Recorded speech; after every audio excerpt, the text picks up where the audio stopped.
Good evening, everyone. Tonight, Robert Morgan Jr. is our guest, first vice chair of the Manhattan Republican Party. And he's got a lot of wonderful things he's going to tell us about on varieties of Brazil and what the Republican Party is doing for the city of New York and for its people. I'm your host, Kevin Freer. Thank you, Kevin. Happy to join you. Nice to see you, Bob. Wow. So from the time that we first spoke a few months ago, it seems like there's been a lot of changes that are going on. The Republican Party is on a lot of people's mind, as well as the Democratic. We're building up to the presidential election. But we also just had a primary here in New York City for a number of different types of races. It wasn't a citywide primary, so not everybody had the opportunity to vote. But you were very active in supporting those candidates that we try to put up. Not as many as the Democratic infrastructure has here in New York, but with 92% of registered New York City voters as Democrats, you're fighting a tough battle. Certainly, yeah. It can feel uphill at times, but we've had some incremental wins over the last several years. And if you look at the latest polling, it actually indicates that New York State, is almost becoming a swing state, in a lot of respects in terms of how competitive the governor's race was in 2022. And now even the presidential race is, looking somewhat competitive in New York State. Yeah, Governor Hochul only won by a few percentage points over Lee Zeldin. Yeah, that's correct. It was fairly close. The polling clearly had it within a few points leading into Election Day. And Zeldin won a lot of areas and neighborhoods and counties downstate, which is sort of not typically how a Republican runs statewide. Typically the stereotype is that Republicans do very well in upstate New York and they don't do as well downstate. But Zeldin definitely was an exception to that. He won his home county, Suffolk County out in Long Island, by a huge margin. He carried Nassau County, which is somewhat tough to do, but he also did really well in New York City. He got a lot of support on Staten Island and southern Brooklyn, a lot of parts of Queens, and actually we gained 4 assembly seats in New York City, partly on his coattails.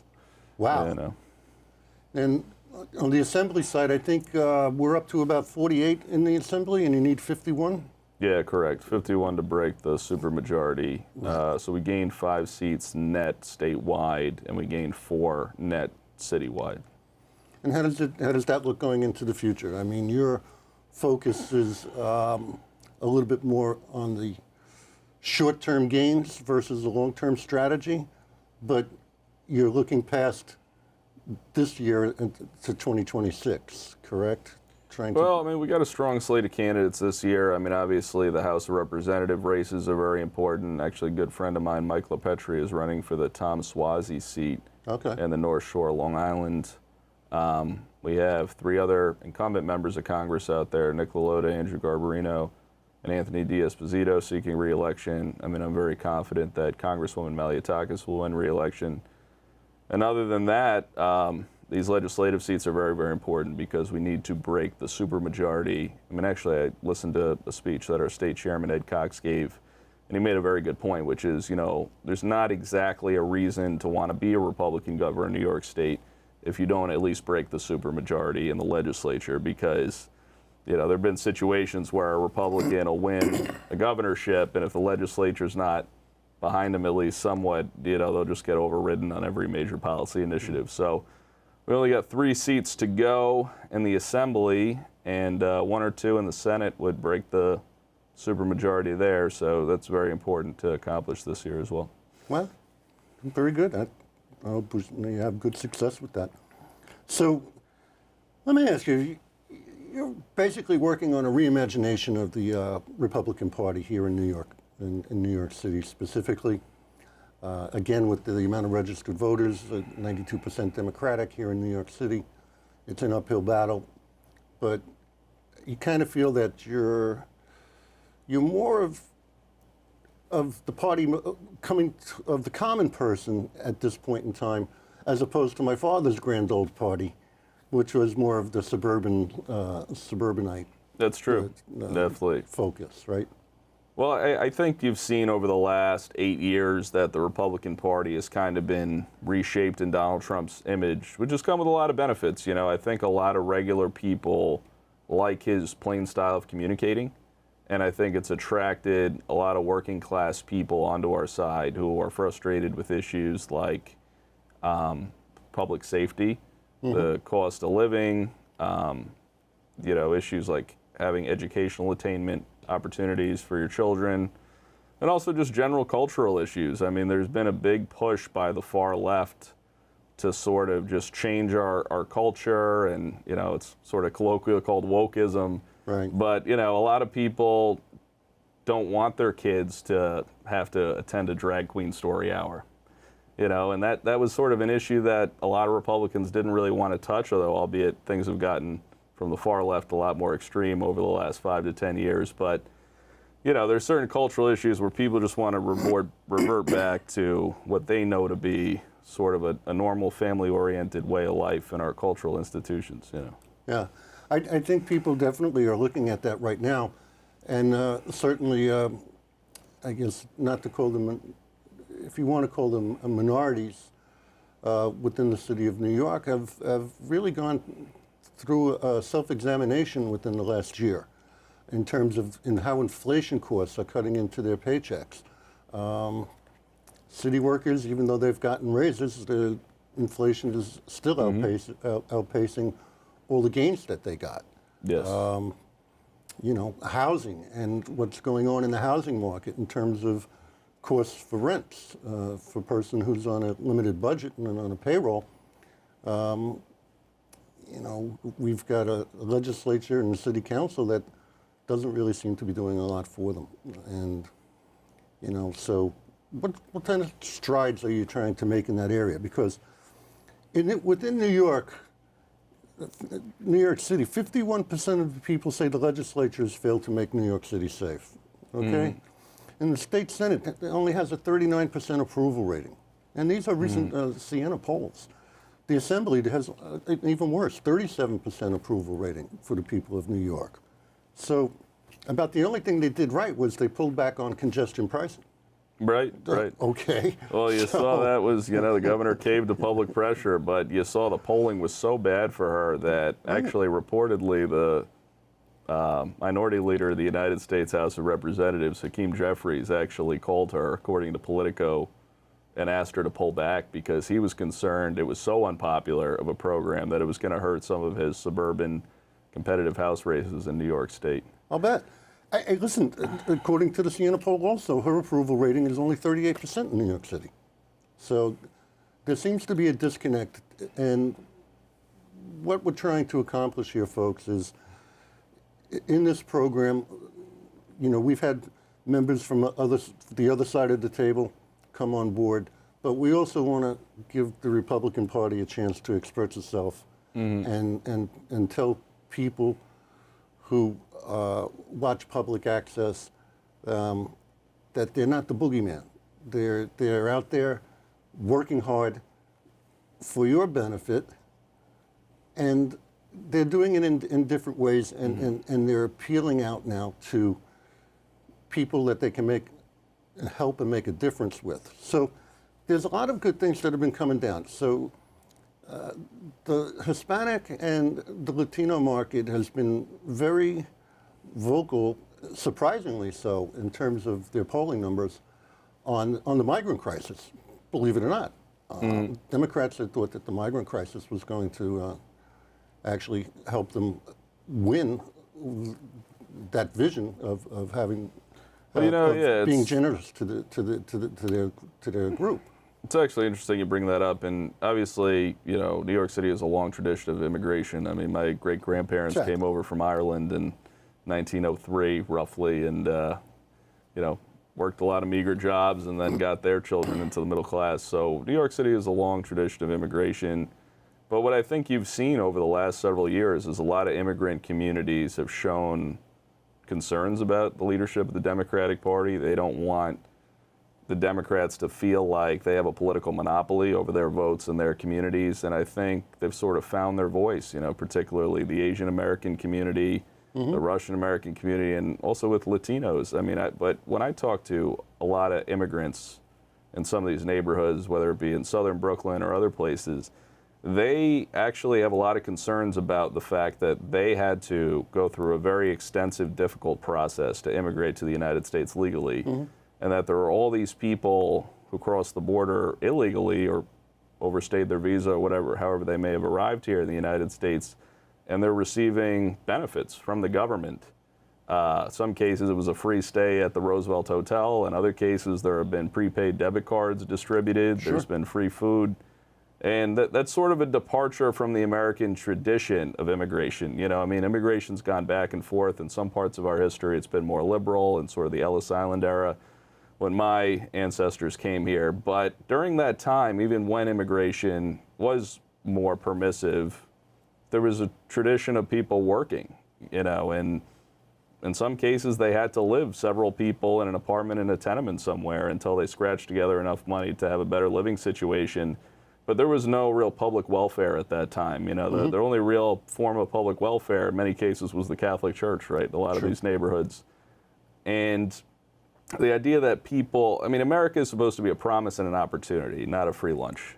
And I think people who come here legally fully understand that, and many of them have created successful lives for themselves and for their children. But I think there's a lot of frustration and disillusion with that phenomenon, where it was one standard for many generations of people, and now there seems to be a whole new standard for people arriving today.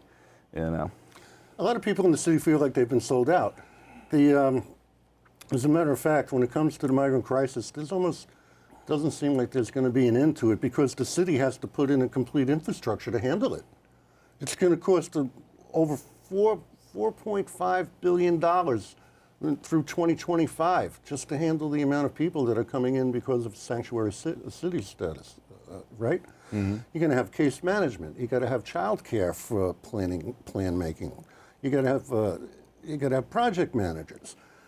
You have to have your contractors who are going to have to work these programs. So you have almost a permanent entitlement program coming in to a city that really can't afford it. And a lot of people in different neighborhoods throughout the city are taking a look at this and saying, hey, well, wait a minute, you know, where does the tide abate, you know, that we can get something going on. So I know that you're working very hard, you know, in a lot of these areas and trying to get candidates to come up. And but I think one area I want to talk about is, what are you doing for marketing? Well, you know, political campaign marketing is an interesting science. I mean, I always like to joke that, you know, we're 20 years behind sort of cutting edge marketing and what the private sector is doing to reach their consumers. But direct mail is still pretty substantial. Robocalls are still out there, though those are starting to die out, and that's a bit of a dinosaur method. But also text messaging has become very big, just peer-to-peer text messaging. I mean, I'm sure, you know, you've gotten all those fundraising texts from, you know, prominent political figures and get out the vote texts and such things. I mean, typically when you run a political campaign, which I've run many, you want to find a segment of voters that are typically swing voters in a general election. I mean, primaries are sort of a different animal. But it's about targeting registered voters in a segment of the population you believe will vote for your candidate if they have all the necessary information. And that's why some of these technologies are a bit antiquated, because with direct mail, even though it's a bit of a dinosaur in the advertising world, you can at least target people you know are eligible to vote, you know meet certain criteria of voters that you want to target for your campaign, and it can be done in a way that doesn't waste a lot of money, because, you know, there are issues with just doing television advertising, right? If you're running statewide, television is a great tool, because virtually everybody who sees it, or at least the people who are registered to vote, can vote for you. But if you're running for state senate in a place like Manhattan, if you attempted to do a TV buy in the city of New York, you know, 95% of the eyeballs that you were paying to have see your advertisement couldn't actually vote for you if they wanted to. So that's why there's a lot of variables to political advertising. But that's a whole other topic. I could probably do an entire segment on if we had to. Even Trump went on TikTok, you know, which, you know, the federal government's looking into banning TikTok. So, but Well, that's another thing about advertising is that political voters tend to be older, and there is an issue really on both parties of just getting younger people to vote. You know, I mean, I calculated one time for a local election when I polled, at least in my district, a list of all the voters who had participated in most recent municipal elections, that the average age was in the 60s, the average voter who participated. So for that reason, that's why you see less ad dollars being spent on platforms like TikTok or Snapchat that like Gen Z is really engaging in. But that's also an age-old debate in of itself. Like, is the role of a political campaign to get new people out to vote, or is it to figure out who probably will vote statistically and targeting those people? Well, when you only got 8% of the registered voters in New York City, you're going to need to get some new people out to vote. So it's easier said than done. I mean, I've worked a lot of special elections where, I mean, I worked on one in Queens last year where it was something like 5% of the registered voters turned out. And that was after both sides spent hundreds and hundreds of thousands of dollars trying to pull voters out. So, I mean, if the voters don't want to vote, they can be pretty stubborn people. But that being said, it's always good to engage new people and try to get them out voting. Let me ask you a little question about donors supporting the party and a little bit of follow the money trail. All right. So we have John Catsimatidis, who's the Republican, head Republican and big donor for well, campaigns I mean, he's certainly New York. very, I mean, I think the world of John Catsimatidis. He's certainly a very influential voice. I mean, in terms of the Manhattan Republican Party, actually his daughter, Andrea, is the chair. Okay. And Ed Cox is the state chairman. And John Catsimatidis frequently supports Ed Cox and both Andrea, respectively. Ed Cox on a state level and Andrea on a county level. And he also has his radio program, WABC Radio. Right. But he is not, I don't believe, a local party official, at least at this moment. But he's certainly somebody a lot of Republicans look to for leadership. Yeah, absolutely. But in terms of being able to attract new people into the party, I think I think Trump showed you the blueprint. 10,000, not 10,000, because I don't want to overblow it. Okay, let's say 7,000 people up into the Bronx, right into the middle of the Bronx. Came out to see him, listen to his message. On the local level, why can't the Republican Party do? You guys have a party in the park. Give out free haircuts to the kids. Come meet your Republican candidate for your assembly district. You know, I get this feedback a lot from activists in the Republican Party. Like, we don't see you enough.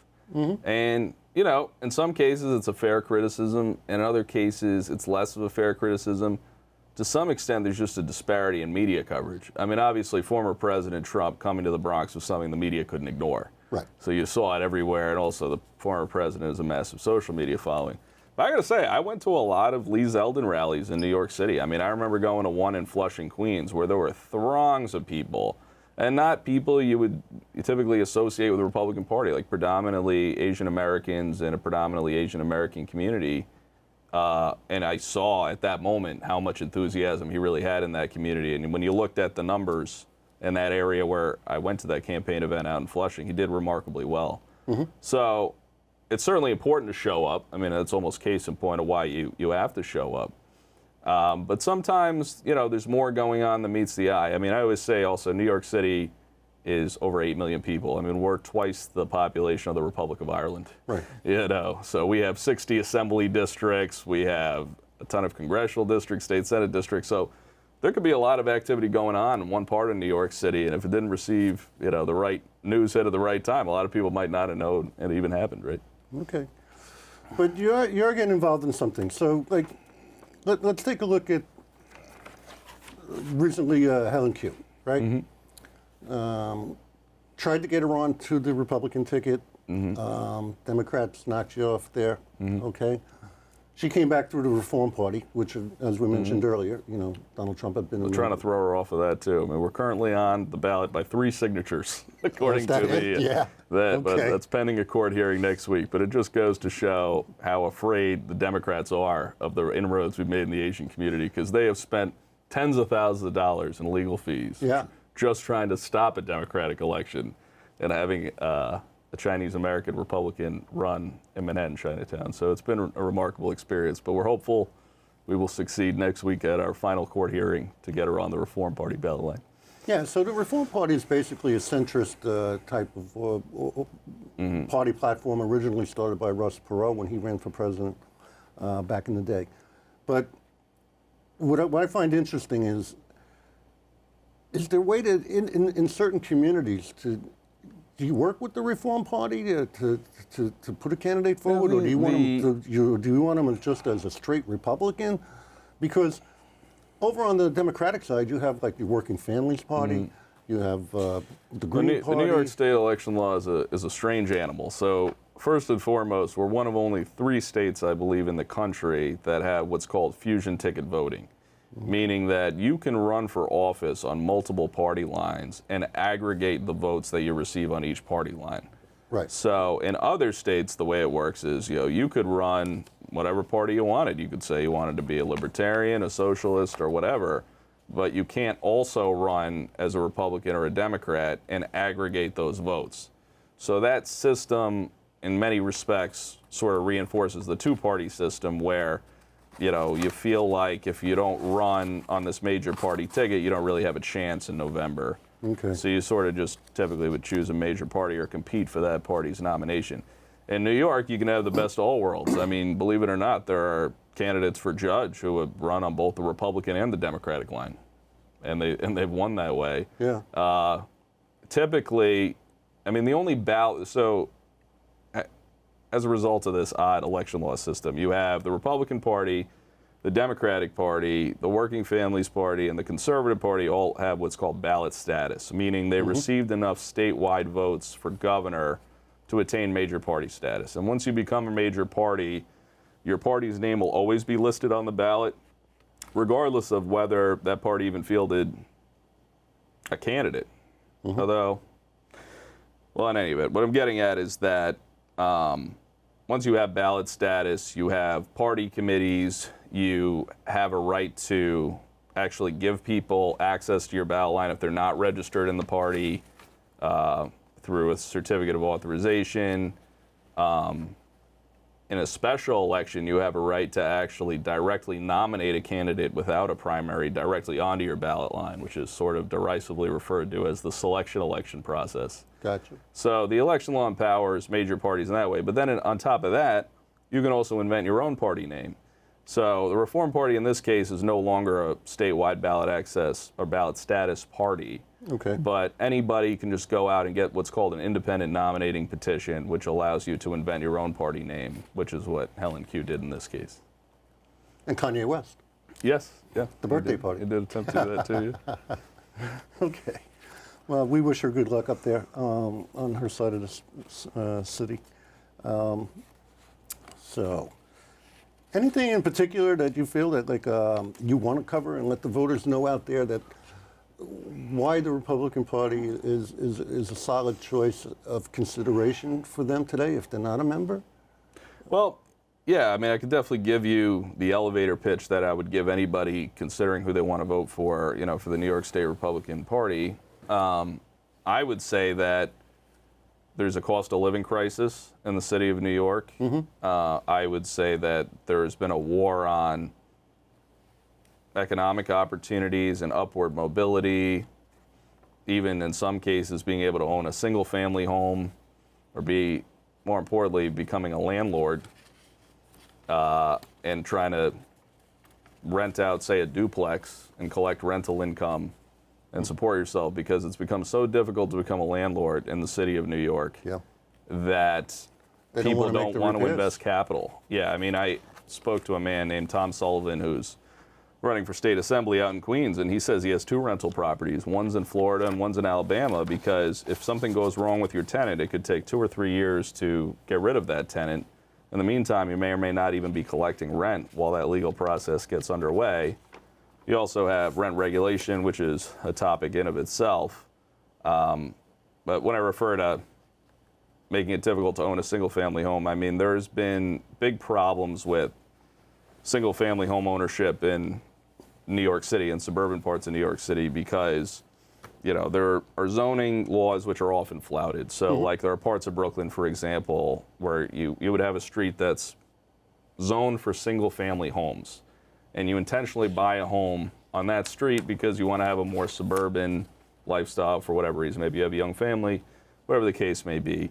Right. And you'll have people come in, typically sort of, I don't really want to call them investors because they're breaking the law, but people trying to flip a profit in contravention of zoning laws. They'll come into a single family home and turn into single rental occupancy units, and it'll just totally wreck the quality of life. And the city, or what you intended to buy at least, by purchasing a single family home in a zoned area for that, and the city in some cases just turned a blind eye to that.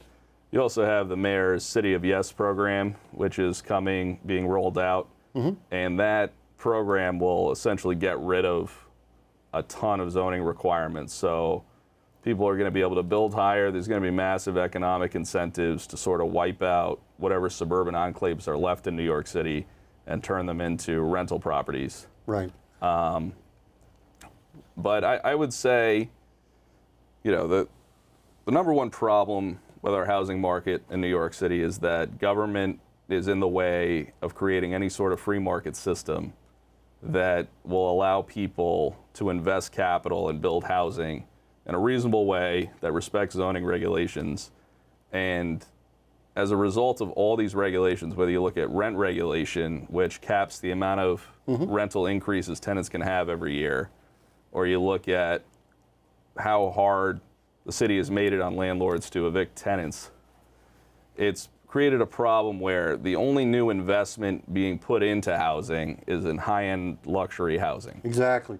But on the other hand, too, to be fair, there's a lot of people that, even working city workers, who are not 20-year city workers, who may not be making enough of a salary to take the increases that would be coming if they didn't have some rent subsidies and things of that nature, too. Yeah, I mean, there are legitimate concerns about how expensive it is to rent a home in New York City. But, I mean, in my estimation, the biggest problem that the city's having is that they've so disincentivized being a landlord on a small scale that the rental property market has become completely distorted in a way where all the new units coming online, $4,000 and $5,000 a month luxury units in Manhattan for the most part. And then there's sort of an unspoken agreement between a lot of real estate developers and the city where, or in some cases I wouldn't even call it an unspoken agreement. Support. Robert Morgan, Jr., head of the Republican Party here in New York City. Howard Guest, thank you.